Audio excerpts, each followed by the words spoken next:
Hey there. So, I'll get into this reading and look at all of the things that might be impacted by a potential career change for you.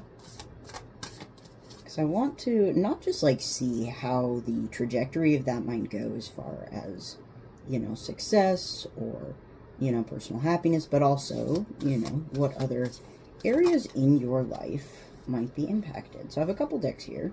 We're going to start with this, and then we will get into some more specifics, and I might pull out another deck or two to kind of look at specific areas, like how might this impact your relationships, how might this impact, your living situation, things like that. So we'll start with our little Trash Animals Oracle here, and then see what comes out. So, we have the Cage, Possum, Bear, and Animal Control, which is Boundaries, Routine, Live Fast, Navigation, and Restriction, Raw Instinct. So, I think that honestly, the first thing that's kind of coming through here is that I think switching to a career with music specifically would require a very strict adherence to a certain pace of life and a certain trajectory of that. With both of our boundaries, routine, and restriction, raw instincts, it's not a sense of restricting yourself per se, so much as it is committing yourself to the pace and path associated with this. There's kind of this energy of, this is a career that would ask you to go with the flow of it, whether that means you adjust your daily routine, or you adjust, where you're living or how you're investing your time.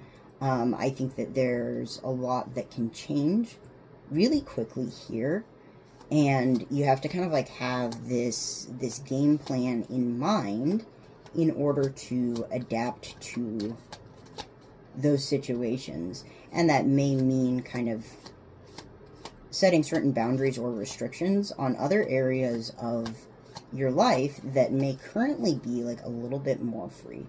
So I want to know right now, just kind of general trajectory, or what to expect. The World, Five of Swords, Ten of Cups, and Six of Wands. So I think that you could have genuinely some success here with what you're looking at. I think that it would require you to be very stubbornly committed to that above all else. With this Five of Swords, especially the Five of Swords coming out under that live fast, it's kind of you have to decide that this is the sword you want to hold on to, and that may mean some other things moving away from you, some other energies that you can't hold on to. But I do think that there's potential, within that, if you hold stubbornly to that, to kind of have that come full circle in a successful way, in a way that feels I think the culmination of that vision. It's just a sense of you have to hold the vision very tightly, because I think this is almost the energy of full send or no send, as far as success goes, where I think that it would be harder to kind of achieve the kind of success that you want if you are, kind of doing this part-time, or, as a secondary. It's kind of that has to be the world to you, and if that is the world to you, it's this is what you can do with the world, kind of an energy. So I want to know, how would this affect you personally? Eight of Wands, Knight of Wands, Queen of Cups, King of Cups, Eight of Pentacles. Nice. We got that king and the queen there. You know, which I think that there's something here about a lot of like emotional balancing, you know. I think that it would also be something that was, you know, brought a lot of like new energy into your life, maybe kind of like invigorated that part of you. Might ask you to kind of like step into an energy that feels like a little bit reckless sometimes with that like Knight of Wands. You know, it may not be like the most responsible energy all the time, but I do think that like with the Two Cups here, it's like the balance of that is that it's something that would be emotionally fulfilling to you, and I think it's something that would both require and inspire a lot of effort, a lot of skill building. With the Eight of Pentacles, I think that, like, you know, if you were to commit fully to this career path, you know, it would be like committing fully to building all of those skills up even further. And I think that that would be something that is like fulfilling and validating, you know, because it's something that is important to you, and I think something that balances out like the masculine and feminine energies in terms of being both actively involved and, you know, progressing, and also being emotionally fulfilled and creative. You know, I think that this would potentially kind of get energy, creative energy, emotional energy going on a lot of levels. So tell me about how this might impact your current connections, passions, things that you are actively engaged in.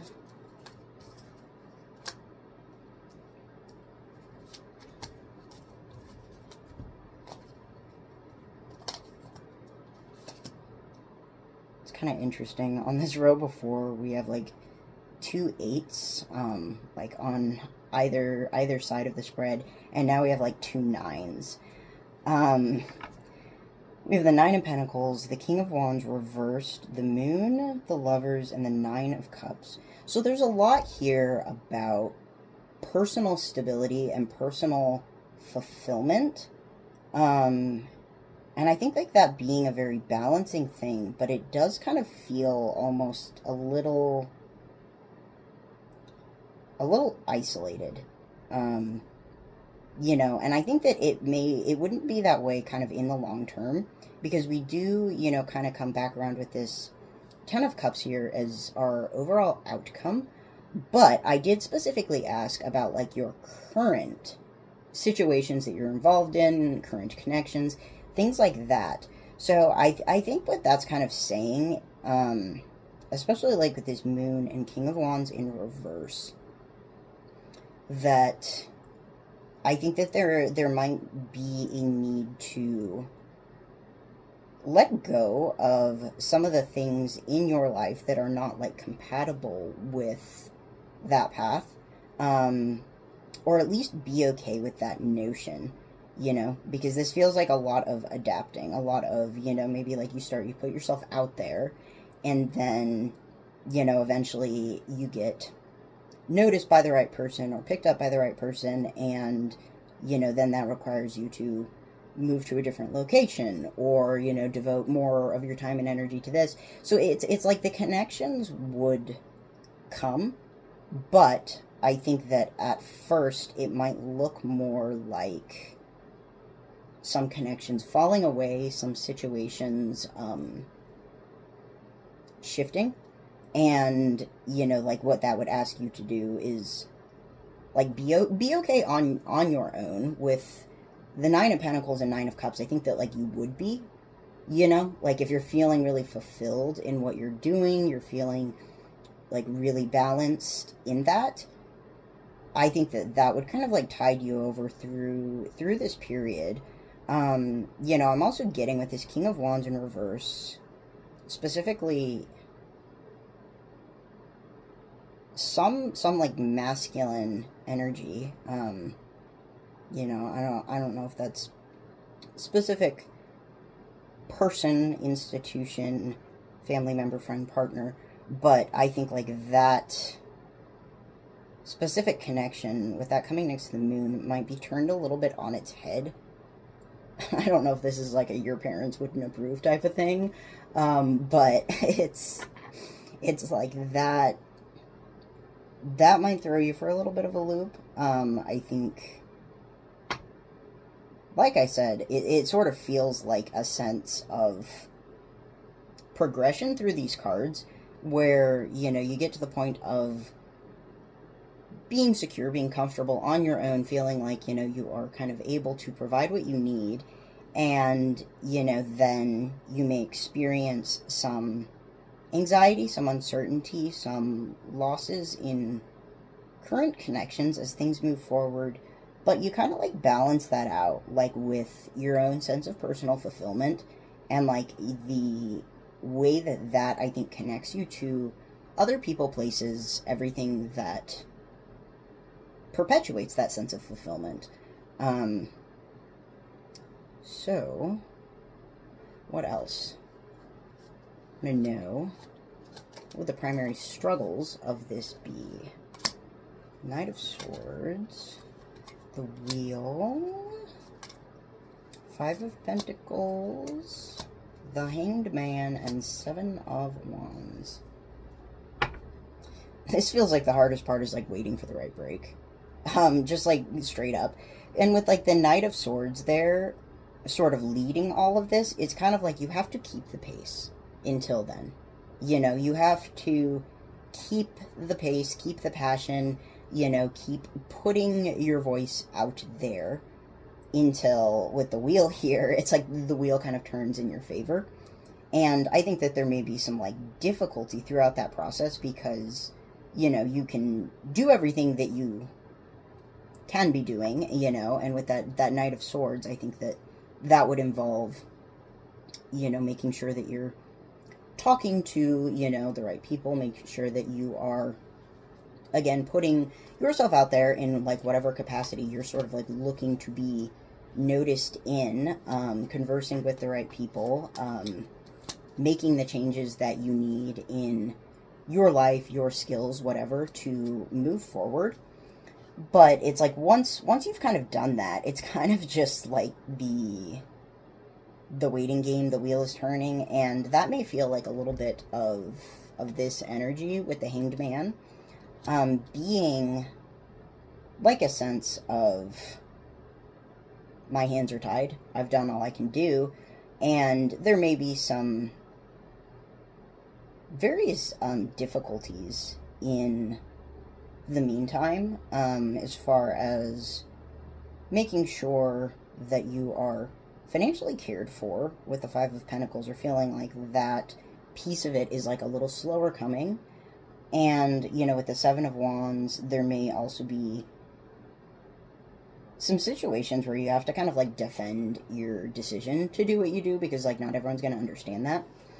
And it's kind of funny, it's like the cards obviously described, you know, one interpretation here, but they're kind of like hitting me with another kind of like interpretation at a different point in time. It's like this struggle, that's kind of what the struggle would be at the onset, but, you know, after kind of like that moment of breaking through, making some progress, getting where you need to go, I think that there might also be some frustration with this Five of Pentacles. Feels almost like some kind of like physical exhaustion or like limitation, you know, like in injury or, you know, strain there, something that you can't like necessarily like change or shift, but you kind of just have to figure out how to deal with in order to continue doing what you're doing. And, you know, like with that Seven of Wands there, I think that there's, like, I'm hearing it comes with the territory as far as feeling like you don't have as much personal space, like privacy.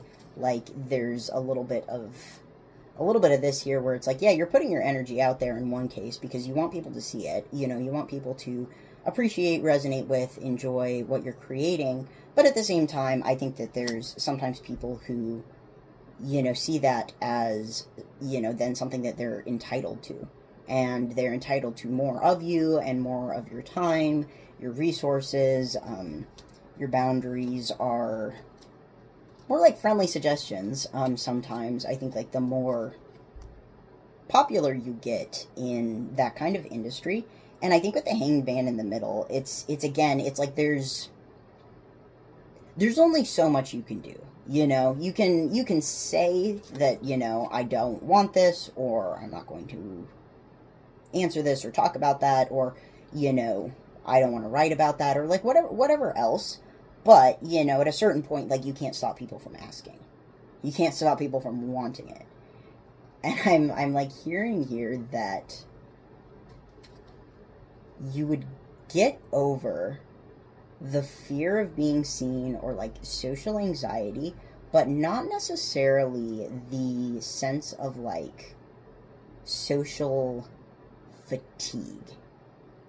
It's kind of interesting. It's like, you know, if you're having issues right now with like, oh, I don't want to put myself out there because I feel anxious sharing this part of me with other people, it's like you would get to a point of almost desensitization where you don't feel as anxious about it anymore. Like, that's just kind of life.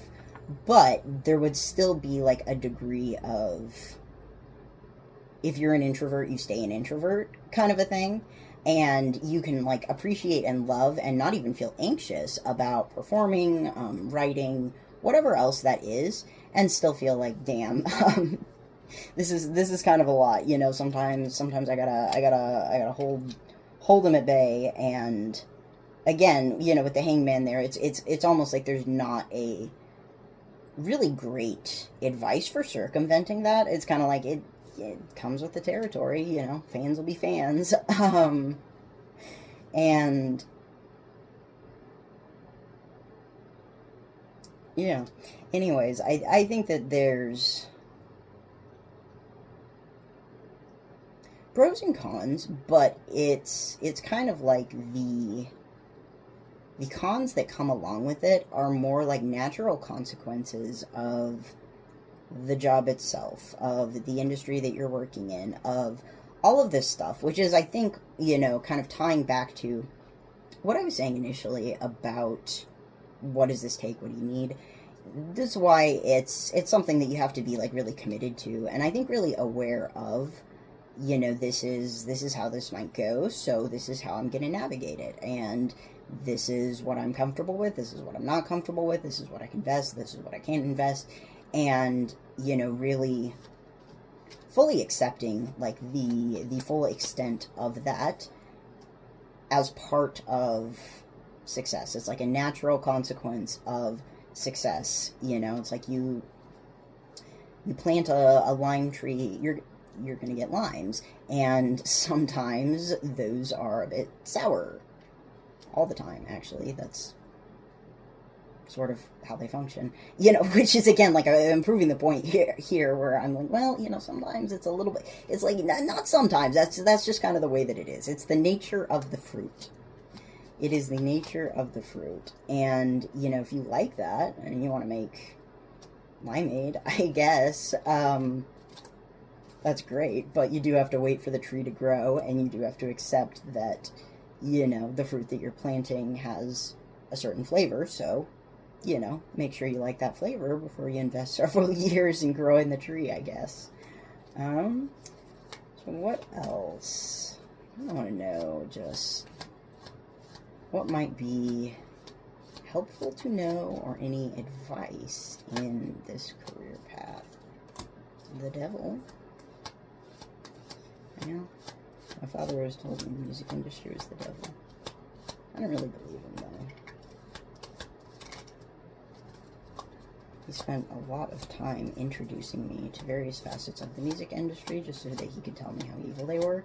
And I was like, Dad, I would not have watched the Lady Gaga's VMA performance at that age had you not shown it to me. So, it is what it is. We have the Devil, the Two of Swords, the Three of Pentacles, and the Six of Cups. So it kind of feels like your like closing advice here is like the biggest limiting factor, I think, is indecision and determining, I think, whether you want what you've gotten in the past, whether you want something, you know, collaborative, or whether you want the path that you're looking at now. And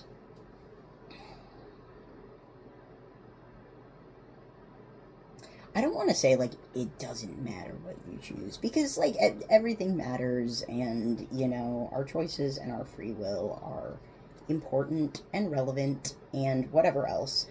But it's almost like it matters more that you commit to whatever it is that you do want versus having one foot in the door and one foot out.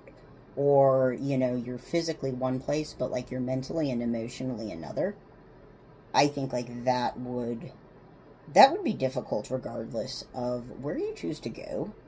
And I think it would prevent you from having the kind of, like, conviction and commitment moving forward to any path that you want. And there's kind of a sense here with this, like, Six of Cups that I think some of that energy of a little bit of, like, indecisiveness, a little bit of daydreaminess, a little bit of I'm physically here, but I'm mentally, emotionally, spiritually elsewhere.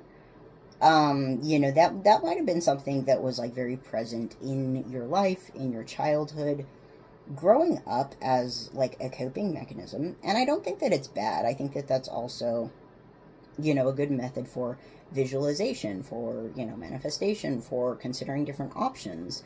And I think that that's also very common, you know, when you are a kid who's growing up in a space that doesn't really feel like it fits you, or doesn't really feel like it has room for you. And, you know, kind of like the advice here is almost like allow yourself to fully consider what it is that you do want and where it is you want to be fully present. Not to say that you're never going to have, like, daydreams or fantasies or, you know, shifts or whatever else. But it's like, you know, what matters enough to struggle for it, and what matters enough that you stay present even in the midst of that struggle.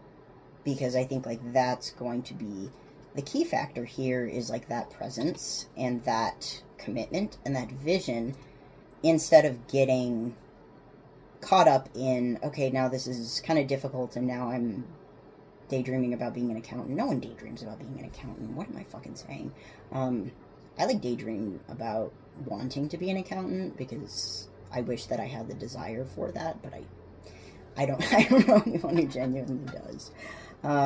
Maybe you will. Who knows?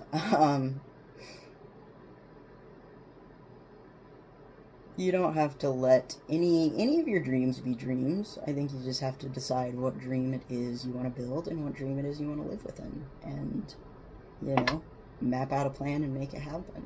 So, anyways, that's about that. I think that's about all I have there. So, hopefully that's helpful to you, and best of luck out there.